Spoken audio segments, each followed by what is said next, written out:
ازيكم حبايبي، عاملين ايه؟ يا رب تكونوا بخير. النهارده هنعمل وجبه سهله وسريعه واقتصاديه في نفس الوقت.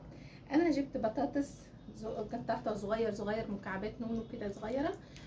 بس افكر الكاميرا شغاله، الكاميرا فصلت مني، التليفون فصل من غير ما اقصد، فانا افكر الكاميرا لسه شغاله. فانا حطيتهم في الميه دي، ميه من الحنفيه، سبتها غلت، وبعد ما غلت نزلت فيها البطاطس بتاعتي، هسيبها 10 دقايق على البوتاجاز. لما امسكها في ايدي ما تبقاش مهريه وما تبقاش طيبه قوي، تدوسي عليها كده تبقى مستويه، حاجه بسيطه ماشي، عشان نكمل سواها في الحاجات اللي هنعملها تاني. يبقى احنا ما حطيناش اي اضافات غير الميه، غليناها ونزلنا بالبطاطس. وبعد كده هنجهز باقي الطلبات، هنسيبها على البوتاجاز 10 دقايق ونرجع مع بعض. اهي يا بنات انا كده سلقت البطاطس بتاعتي، بصوا ماسكه نفسها ازاي، ماسكه نفسها، بس تدوسي عليها يعني طريه بس مش قوي، ما تتكسرش معاكي بسهوله. هعمل ايه دلوقتي؟ انا صفيتها من الميه السخنه، وهنا معايا طماطميتين كبار مقطعاهم برضو صغير صغير، يعني الطماطم بتبقى نص البطاطس، طماطم كميتها نص البطاطس. ومعايا بصلايه متوسطه فرماها ناعم، ومعايا فلفل حار براحتك، بس تبقى لذيذه بالفلفل الحار. ومعايا نص معلقه كمون صغيره، نص معلقه كزبره صغيره، ربع معلقه فلفل اسود، وربع معلقه ملح. الملح على حسب ما انت حابه، يعني تدوقوا وظبطوا الملح براحتكم. دلوقتي هنا معايا في الطاسه، نفس الطاسه اللي احنا سلقنا فيها، معايا معلقتين زيت كبار بالمعلقه دي، يعني معلقتين كبار خالص. هنزل بالبطاطس في الاول، هديها يعني تشويحه كده على في الزيت. انزل بكميه البطاطس كلها، احنا كده ما حطيناش اي اضافات ولا توابل ولا اي حاجه. هشوح البطاطس بتاعتي في الزيت في الاول، وبعد كده نشوف هنعمل ايه مع بعض تاني.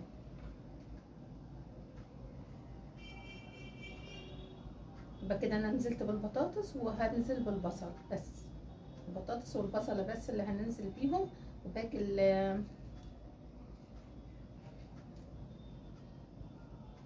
وننزل بالفلفل والتوابل.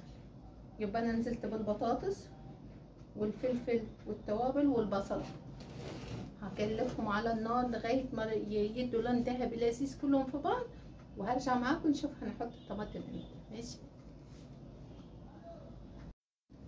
اهي بنات، بصوا بقى لونها ذهبي لذيذ ازاي، خطيره، بص شكلها تحفه، تفضل تقلب فيه لغايه ما لونها يبقى ذهبي لذيذ كده.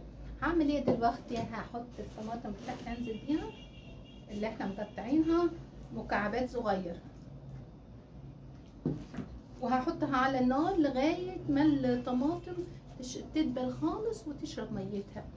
بس بتبقى تحفه بجد، وطعمها بيبقى في منتهى الجمال. عندك بقدونس رشيه على الوش كده، او بصل اخضر قطعيه صغير ورشيه على الوش. انا ما عنديش بصراحه، عشان كده هكتفي بيها كده. ولو فاطرين مش صايمين اكسروا بيض، يعني بعد ما تشرب ميتها الطماطم وتدبل تكسروا بيض، على حسب ما الكميه انتوا عايزينها، ممكن 3 بيضات او 4 بيضات عليهم بيكونوا تحفه. لكن لو صايمين اعملوهم زي كده، واول ما يشرب ميتهم هرجع اوريهم لكم، بيبقوا بجد تحفه في منتهى.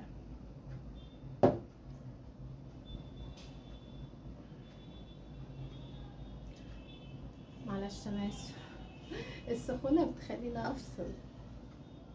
بيكونوا احنا كنا بنقول ايه، اول ما تدبل الطماطم هرجع لكم. معلش انا عندي الاذن الوسطى بتلتهب ومن السخونه فبدوخ شويه، ففصلت. معلش انا اسفه، هخليه لما الطماطم تدبل على النار وهرجع معاها.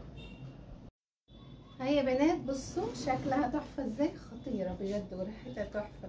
مفيش، بص الزيت قليل خالص اللي احنا حطيناه، يعني في البدايه بس حطينا علشان البصله والبطاطس تدي لون خلاص، واول ما ادت لون نزلنا بيه. بصوا مفيش زيت ولا اي حاجه، يعني الوجبه دي خفيفه ولذيذه وصحيه. بصوا في منتهى الجمال ازاي وسريعه. انتوا ممكن يعني ما تسلقوش البطاطس، احنا سلقناها 10 دقايق، لو مش عايزين تسلقوها بلوها، بس انا حبيت ان انا اخف كميه الزيت، ما احط الزيت كتير. فانا عملت ايه، رحت سلقت البطاطس في الاول، لما سلقناها ما خدتش زيت كتير في تشويحها هي والبصل.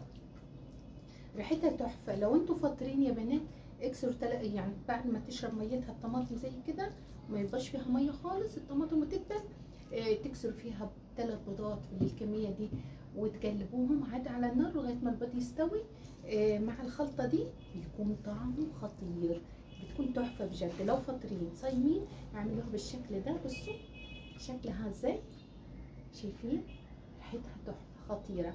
يا ريت يعملوا حاجه نقدر نشملكم الريحه بتاعتهم، بجد طعمها وريحتها فظيعه. ظبطوا الملح بتاعكم ضغوه في الوقت ده وظبطوه، هتبقى في منتهى الجمال. والفلفل الحار بيخليها تحفه. اتمنى تعملوا لايكات كتيره بس عشان القناه تفضل مستمره. بجد انا كنت تعبانه النهارده بس بكون مبسوطه ونفسيتي بتبقى كويسه لما بطلع وبعمل فيديو معاكم، بجد بكون مبسوطه خالص.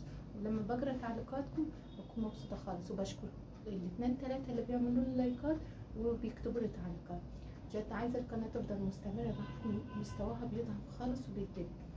نفسي تبقى زي اي قناه يعني، مش عارفه فيها ايه. اهي بنات بصوا خطيره تحفه. باي يا حبايبي، اشتركوا في القناه عشان القناه تكبر بيكم، ويا ريت تفعلوا لي الجرس وتكتبوا لي حتى لو حرف صغير بس، عشان بس يفضل الفيديو مستمر والقناه تفضل مستمره. باي يا حبايبي.